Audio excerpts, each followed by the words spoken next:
अपनी पत्नी नीमा के साथ रहता था। हरिया का फलों का बहुत बड़ा बाग था। वो सुबह से अपने बाग में काम करता और शाम को घर लौट आता था। वो शहर जाकर अपने बाग के फल मंडी में बेचता और अच्छा खासा कमाता था।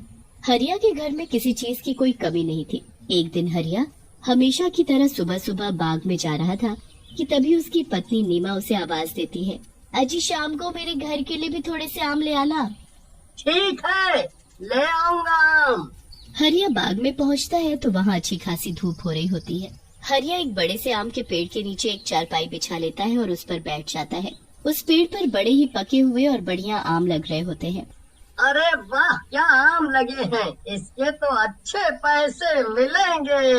एक काम करता हूँ, इसी में से नीमा के लिए आम ले जाऊंगा, वो बड़ी खुश होगी। हरिया पूरा दिन बाग में काम करता है और शाम को घर जाते वक्त उस पेड़ से कुछ बढ़िया बढ़िया आम तोड़कर रख लेता है। उसके बाद हरिया घर के लिए निकल पड़ता है। घर पहुंचकर हरिया नीमा को आवाज देता है, हाँ जी मैं आ गई, बताओ ना क्या लेकर आए हो। तुम्हारे पसंदीदा आम। आम? सच्ची? हाँ हाँ सच। चलो जल्दी से ठेले से आम निकाल लो, फिर आराम से खाने के साथ खाएंगे। नीमा जैसे ही थैले को खोलकर देखती है तो उसे बड़ा ही गुस्सा आता है। ये क्या है? अरे क्या हुआ भाग्यवान, जो गुस्सा हो रही हो? ऐसे खाए हुए आम देखकर कौन गुस्सा नहीं होगा। पूरा थैला बस गुठलियों से भरा पड़ा है। गुठलियों से? कैसी बात कर रही हो नीमा, मैं खुद ताजे ताजे बढ़िया आम तोड़ कर लाया हूँ, तो रास्ते में आते आते इन्हें कौन खा गया? वो मुझे क्या पता, अब मैं जा रही हूँ सोने, और दोबारा मेरे साथ ऐसा मजाक मत करना। हरिया को समझ ही नहीं आता कि आखिर थैले में रखे हुए आम गुठली कैसे बन गए। वो उस रात यही सोचते सोचते सो जाता है। अगले दिन जब वो सुबह उठकर फिर से अपने आम के बाग में जाता है, पूरा दिन वो बाग में काम करता है, फिर थककर उसी आम के पेड़ के नीचे चारपाई पर सो जाता है। पेड़ पर बैठी चुड़ैल गुस्से से हरिया को देखने लगती है। ये फिर आ गया मेरे आम लेने, ये चाहे कुछ भी कर ले पर मैं इसे बाग से एक भी आम नहीं ले जाने दूंगी। ये बाग मेरा है, बस मेरा। चुड़ैल पेड़ पर बैठी एक के बाद एक आम खाती रहती है और गुठली नीचे फेंकती रहती है। हरिया के आसपास काफी सारी गुठली इकट्ठा हो जाती है। चुड़ैल को आम इतने पसंद होते हैं कि वो आम खाना बंद नहीं करती। इस बार जब वो आम खाकर आम की गुठली नीचे फेंकती है तो वो सीधा हरिया के सिर पर जा लगती है। हरिया हड़बड़ा कर उठ जाता है। कौन है, कौन है, किसने मुझे मारा? हरिया इधर उधर देखता है तो उसे कोई भी नहीं दिखता, पर फिर उसकी नजर उसके आसपास पड़ी आम की गुठलियों पर जाती है। हरिया उन गुठलियों को देखकर बड़ा हैरान होता है। ये गुठलियाँ यहाँ कैसे आईं? अभी जब मैं यहाँ आराम करने लेटा था तब तो यहाँ एक भी गुठली नहीं थी, तो फिर अब ये कहाँ से आईं? कौन है जो मेरे बाग के आम खा कर मेरे ही पास गुठली फेंक कर गया है? और हिम्मत तो देखो जरा, गुठली मेरे मुंह पर मार कर गया है। जो भी है मैं उसे छोड़ूंगा नहीं। पागल आदमी, इसे कभी पता नहीं चलेगा ये किसका काम है। हरिया फिर से नीमा के लिए ताजे मीठे आम तोड़ने लगता है। चुड़ैल जब हरिया को आम तोड़ते देखती है तो उसे बड़ा गुस्सा आता है। वो गुस्से में लाल हो जाती है। इसकी फिर से हिम्मत हो गई जो मेरे आम लेकर जा रहा है। लगता है इस बार इसे अच्छा सबक सिखाना पड़ेगा। काफी आम हो गए हैं, चलो अब घर चलता हूँ, काफी देरी हो गई है। हरिया जैसे ही घर जाने लगता है तभी चुड़ैल पेड़ से नीचे कूद पड़ती है और हरिया का पीछा करने लगती है।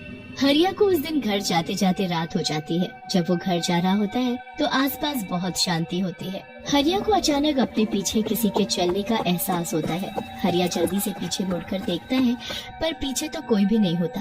अजीब बात है, अभी कोई तो था जो मेरे पीछे चल रहा था, पर यहाँ तो कोई नहीं है।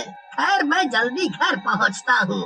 हरिया वापस घर की तरफ बढ़ने लगता है और फिर से उसे पीछे किसी के चलने का एहसास होता है। हरिया झट से पीछे देखता है तो वहाँ इस बार भी कोई नहीं होता। हरिया घबरा जाता है और जल्दी जल्दी चलने लगता है। जल्दी जल्दी चलने के चक्कर में हरिया के हाथ से उसका आम का ठेला गिर जाता है। हरिया उन आमों को जमीन से उठा ही रहा होता है कि अचानक उसके मुंह के आगे चुड़ैल आकर बैठ जाती है।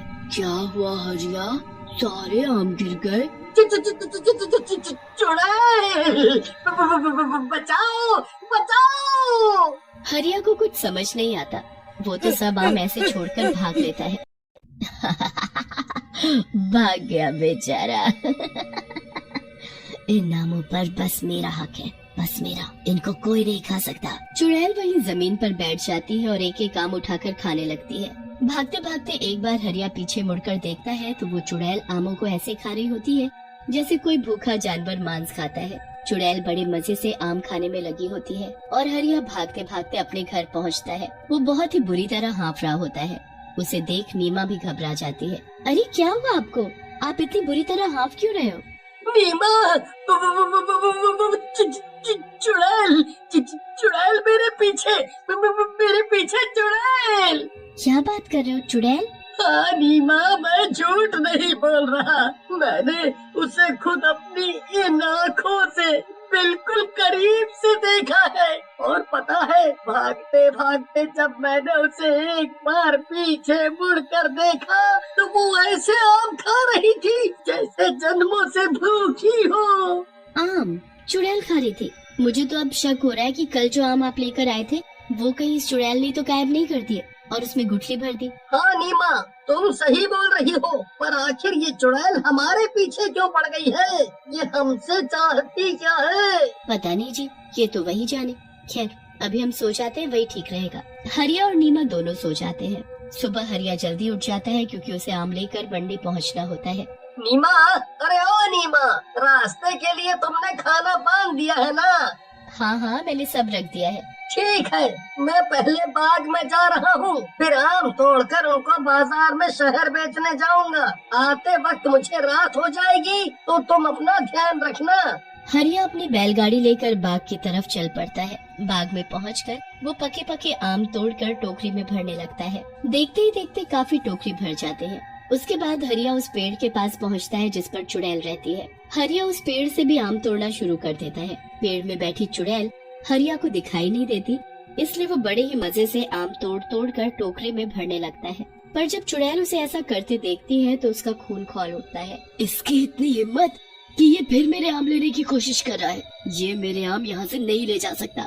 हरिया सारे टोकरे एक एक करके बैलगाड़ी में रख कर शहर के लिए निकल पड़ता है। चुड़ैल भी झट से उसकी बैलगाड़ी पर कूद कर बैठ जाती है। हरिया को महसूस होता है कि कोई उसकी बैलगाड़ी में कूदा है और वो जल्दी से पीछे मुड़कर देखता है तो उसे उस बैलगाड़ी में बैठी वो चुड़ैल दिखाई ही नहीं देती। हरिया आगे बढ़ता है। रास्ते में चुड़ैल एक आम का टोकरा खोलती है और उसमें से आम खाना शुरू कर देती है। वो तो कुछ ही देर में पूरे टोकरे के आम खा जाती है। उसके बाद वो दूसरा टोकरा खोलती है और उसके भी आम खत्म कर देती है। धीरे धीरे वो चुड़ैल सारे टोकरों के आम खा जाती है और टोकरों को वापस ढक देती है। कुछ देर बाद हरिया शहर पहुंचता है और टोकरे मंडी में उतार कर आम बेचने लगता है। आम ले लो, आम ताजे रसीले मीठे आम, आओ आओ जल्दी आओ और सबसे बढ़िया आम खाओ। हरिया की आवाज सुनकर वहाँ कुछ लोग आम लेने आते हैं। अरे भाई, आम क्या भाव दिए? बस 120 रुपया किलो। बताओ कितने बांध दूं?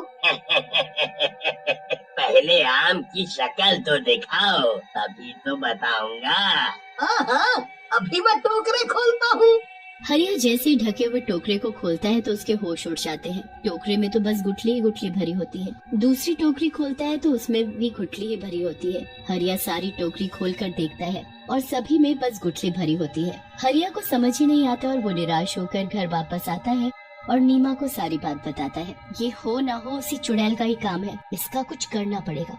मैं आज ही तांत्रिक के पास जाती हूँ। नीमा फिर एक तांत्रिक के पास जाकर उसको अपने साथ बाग में लेकर आती है। तांत्रिक को एहसास हो जाता है कि चुड़ैल किस पेड़ पर बैठी है। तांत्रिक अपने थैले से एक धागा निकालकर उस पेड़ को बांध देता है।